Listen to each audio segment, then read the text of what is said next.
Chegou a hora. Vamos contar a história, Pedro? Só se for já, Glória. O primeiro episódio da série É Muita História é sobre a independência que comemoramos na última sexta-feira.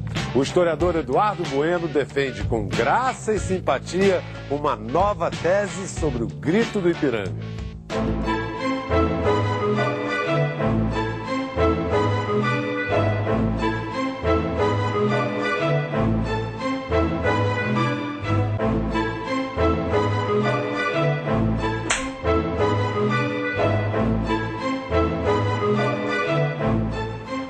Ok, ótimo, mais uma.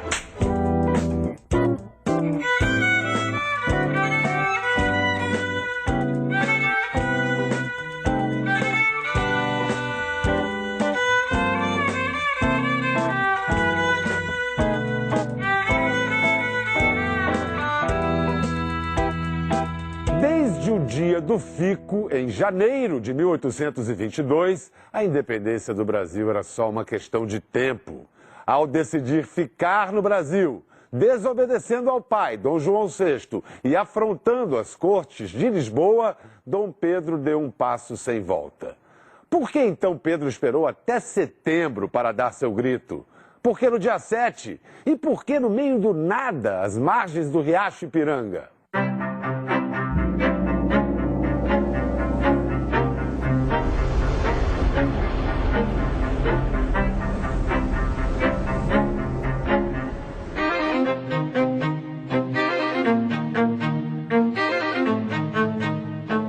Dom Pedro chegava a São Paulo quando recebeu correspondência de Lisboa.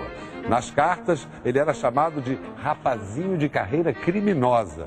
José Bonifácio, seu principal conselheiro, disse: Senhor, os dados estão lançados e de Portugal não temos a esperar senão escravidão e horrores. Mas essa é a história oficial. E não significa que ela não esteja certa. As coisas foram mais ou menos assim. A cena é que não foi essa. Gestos heróicos não têm arte final. Não hesitou o príncipe e aceitou abertamente a luta, levantando o brado de independência ou morte. Ele teve várias chances antes de proclamar a independência. O grito do Ipiranga pode sim ter sido fruto de um dia ruim do príncipe, um dia de fúria.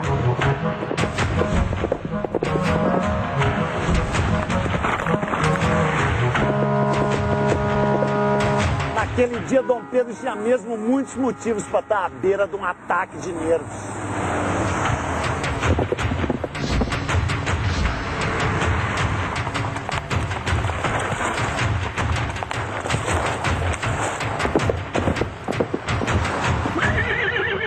Cara, tô há 10 dias saindo do Rio de Janeiro, faz 10 dias. Vocês fazem quanto tempo aí do Rio de Janeiro até São Paulo? Costuma estimar entre 5 e 6 horas. 6 horas? Mas com quantos cavalos? 340.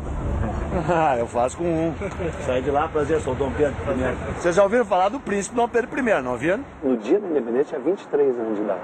E a gente está defendendo a seguinte tese. Aconteceu tanto estresse com ele que ele chegou ali, não aguentou mais e gritou: Beijo, independência ou morte? Porque estava acontecendo muita coisa estressante, entre eles a estrada. Né? Vocês pegam a estrada direto, né?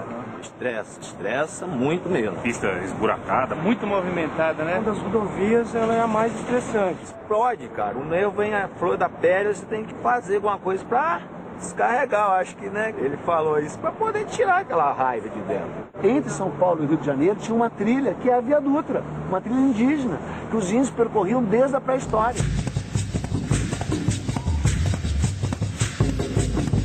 Eram 607 quilômetros, né, pela trilha. Era uma trilha de lama, de barro. Hoje tem quanto?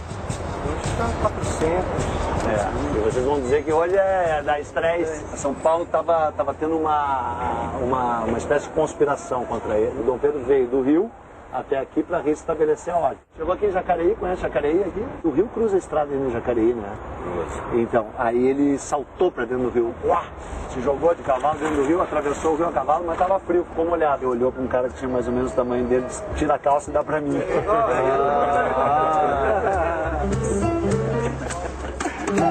Príncipe, né?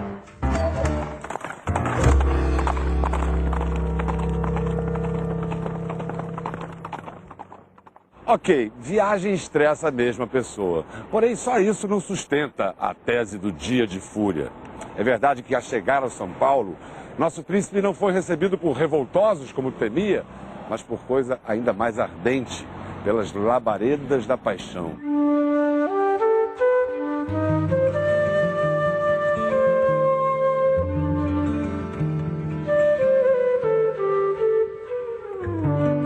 Estava aqui perdida em meus pensamentos, saboreando as doces lembranças quando eu vi vocês chegarem. Sejam bem-vindos a São Paulo. Meu nome, Domitila Castro Canto Melo. Com apenas 16 anos, fui dada em casamento. Era um homem muito ciumento. E certa vez, em um de seus ataques de ciúmes, agrediu-me com uma facada. Me separei, voltei para São Paulo, onde conheci o meu príncipe.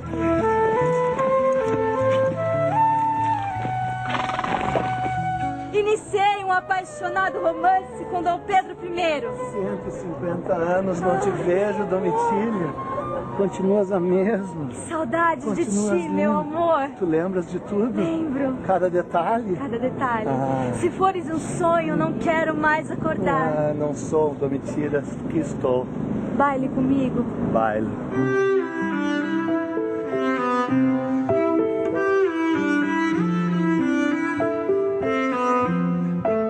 Mas ele se mordia de ciúmes porque do Palácio em São Cristóvão ele via a sua casa lá no Rio. Sim. E via as luzes acesas até altas horas da noite. O que você estava fazendo até aquelas horas? Tive apenas 3 homens na minha vida e esperei você morrer para me casar novamente. E você quantas mulheres teve? Imensidões de mulheres, até minha irmã. Desconjuro. Mas era que a tua irmã era demais. Mas eu te amo, meu amor.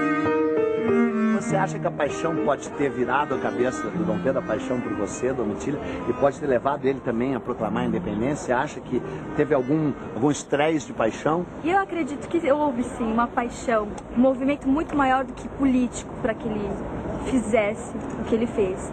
Foi a independência do Brasil. Houve uma magia de alma, de amor muito pura, que infelizmente foi cortado pela diplomacia.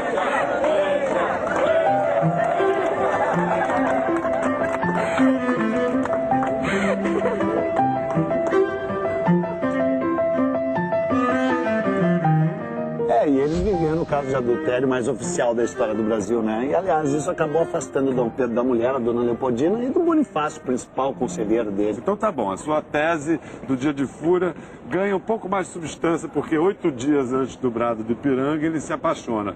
Mas ainda não está de pé, assim, ainda não estou convencido. Mas nessa viagem ele conheceu também a rejeição.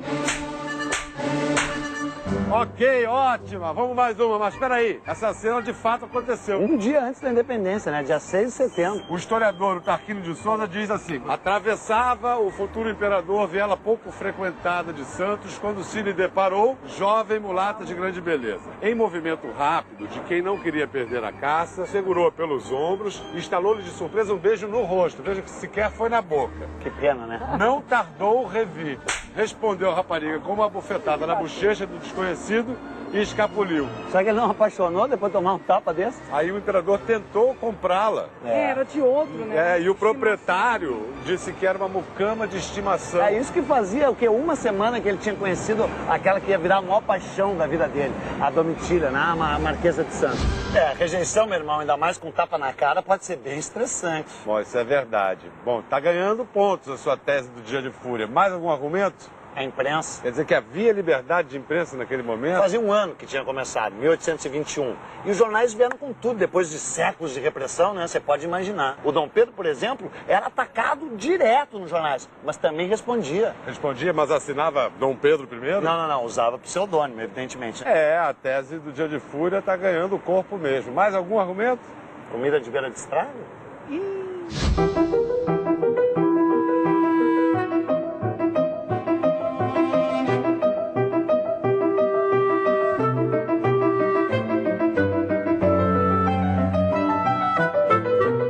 Numa panela cozer um pedaço de vaca muito gordo, tá gorda essa vaca, uma galinha, um adém, que é um pato, uma perdiz ou pombo, Foi pombo ou foi perdiz? Foi pombo. Ah, queria perdiz. Um coelho, uma lebre e havendo uma orelha de porco. Um pedaço de lacão, que é o presunto, chouriço, linguiça e lombo de porco. E nabos, se houver.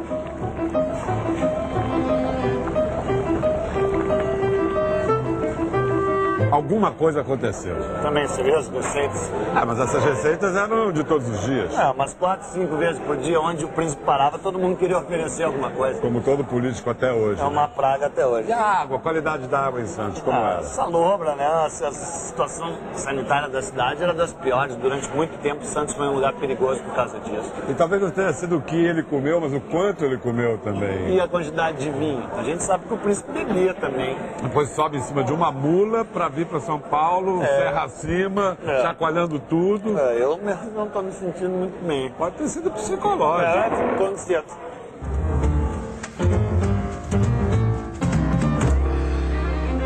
Piriri, diarreia, aflitamento, ou como se dizia na época, fluxo de ventre. Chame como quiser. O fato é que foi um torrencial desarranjo intestinal que levou a comitiva de Dom Pedro a parar exatamente aqui, às margens plácidas do Riacho Ipiranga. O que não estava nada plácido naquela tarde de 7 de setembro de 1822 era o estômago do príncipe.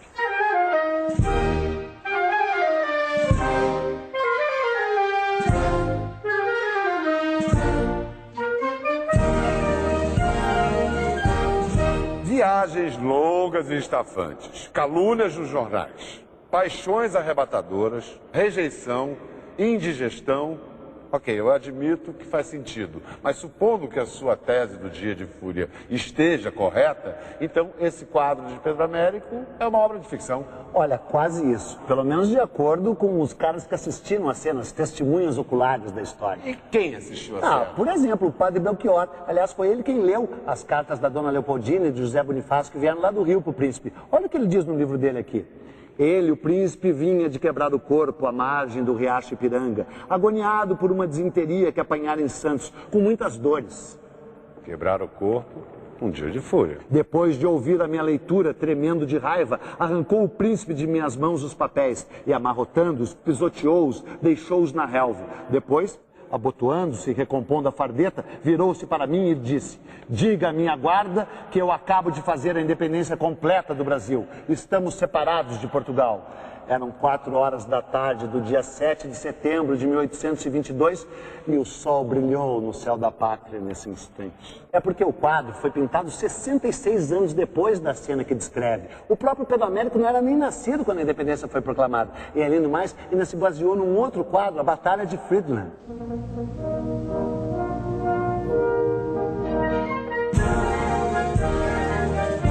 Ele, inclusive, escreveu um livro explicando passo a passo como ele fabricou essa história. Posso dizer, então, que toda história é fabricada? Isso não é de todo ruim, não. O problema é que a gente não pode ficar só com uma versão, a versão cristalizada, a versão oficial da história. Os melhores historiadores do mundo dizem: a história está sempre se fazendo e refazendo. Então, vamos fazer história? Vamos fazer história e entender que a história é feita de gente, de carne e osso. E intestinos, é claro. E assim a história sempre se transforma no amanhã, do dia sempre novo, concretizando os desejos e a vontade do imenso coração do seu povo. Concretizando os desejos e a vontade do imenso coração do seu povo. Na semana que vem, como o holandês Maurício de Nassau fez um boi voar no Recife em 1644. Venham assistir ao voo do boi voador. É fantástico.